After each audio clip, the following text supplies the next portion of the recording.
सुप्रभात बच्चों, नमस्कार। 12th क्लास हिंदी, अभिव्यक्ति और माध्यम।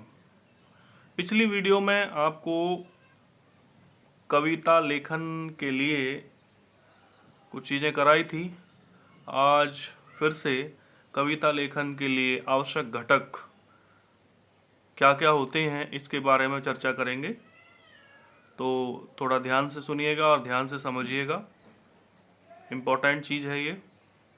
तो सबसे पहले जो बात करते हैं वो करते हैं कविता लेखन के लिए आवश्यक घटक कौन कौन से हैं। तो ये हैं: एक, भाषा, शब्द विन्यास, काव्य शैलियों का ज्ञान,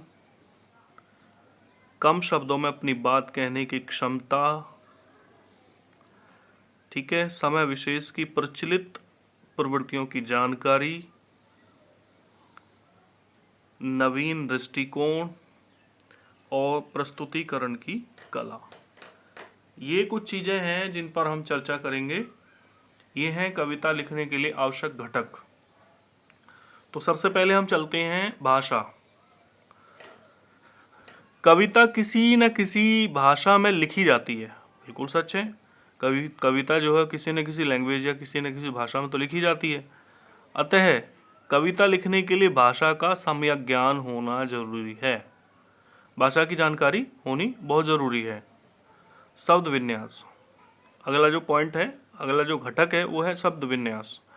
भाषा शब्दों से बनती है, शब्दों का एक विन्यास है जिसे वाक्य कहा जाता है।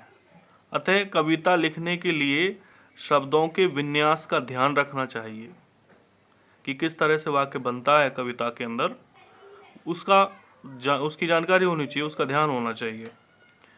अगला है काव्य शैलियों का ज्ञान। काव्य शैली यानी कविता कैसे लिखी जाती है, उसकी एक शैली होती है, उसका थोड़ा सा ज्ञान होना चाहिए। जैसे वाक्य गठन की विशिष्ट प्रणाली को शैली कहा जाता है।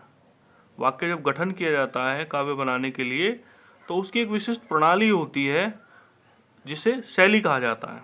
कविता लेखन करते समय विभिन्न काव्य शैलियों का ज्ञान होना चाहिए। कविता लिखते समय किसका ज्ञान होना चाहिए? काव्य शैलियों का। अगला जो पॉइंट है, अगला जो घटक है वो है कम शब्दों में अपनी बात कहने की क्षमता। यानी ज़्यादा लंबा ना खींचा जाए, कम शब्दों में अपनी बात कह दें और पाठक को समझ भी आ जाए। तो अगला है, इसमें जो बात बताई है वो है कविता लिखते समय कम से कम शब्दों में अपनी बात कहने की क्षमता होनी चाहिए। ठीक है। समय विशेष, अगला जो पॉइंट है, अगला जो घटक है वो है समय विशेष की प्रचलित प्रवृत्तियों की जानकारी। इसमें क्या बताया है? कविता समय विशेष की उपज होती है, एक समय होता है कविता लिखने का। ठीक है। तो कुछ प्रवृत्तियां होती हैं हर समय के अनुसार, वही बात बताई है कि कविता समय विशेष की उपज होती है, उसका स्वरूप समय के लिए, समय के साथ साथ, लिए नहीं, समय के साथ साथ बदलता है। यानी जो कविता का स्वरूप है वो हर समय के अनुसार बदल जाता है, समय के साथ साथ बदल जाता है। अतः कविता लिखने के लिए आवश्यक है कि किसी समय विशेष की प्रचलित प्रवृत्तियों की उचित जानकारी होनी चाहिए। किसकी जानकारी होनी चाहिए? प्रचलित प्रवृत्तियों की जानकारी होनी चाहिए। समय के अनुसार जो प्रचलित प्रवृत्तियां होती हैं कविता लिखने की, उनकी जानकारी होनी चाहिए। उसके बाद है नवीन दृष्टिकोण। नवीन दृष्टिकोण में ये अगला घटक है। यानी आपने देखा, पहला भाषा, दूसरा शब्द विन्यास, तीसरा काव्य शैलियों का ज्ञान, चौथा कम शब्दों में अपनी बात कहने की क्षमता, और पांचवा है समय विशेष की प्रचलित प्रवृत्तियों की जानकारी। अब है छठवें नंबर पे आता है नवीन दृष्टिकोण।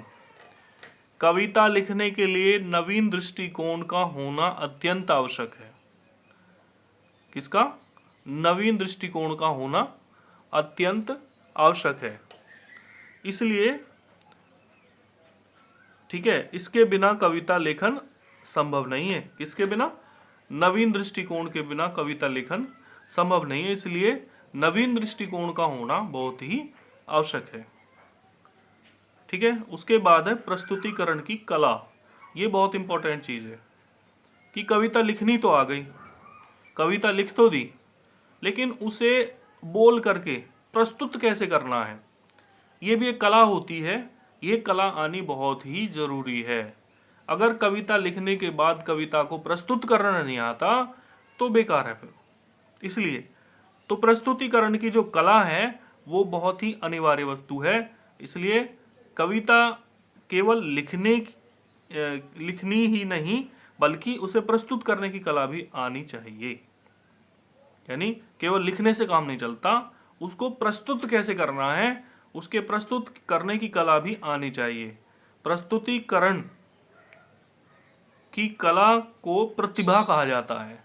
ये एक प्रतिभा होती है कवि के अंदर। यानी कवि के अंदर कविता लिखने की प्रतिभा तो है ही है, उसके अंदर क्या होना चाहिए? उसके अंदर कविता को प्रस्तुत करने की भी कला होनी चाहिए। ये प्रतिभा भी उसके अंदर होनी चाहिए।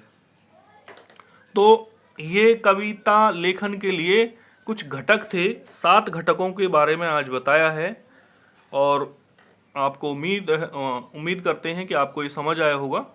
अगली वीडियो में बाकी चीज़ें बताई जाएंगी। आज के लिए इतना ही काफ़ी है अभिव्यक्ति माध्यम में। धन्यवाद।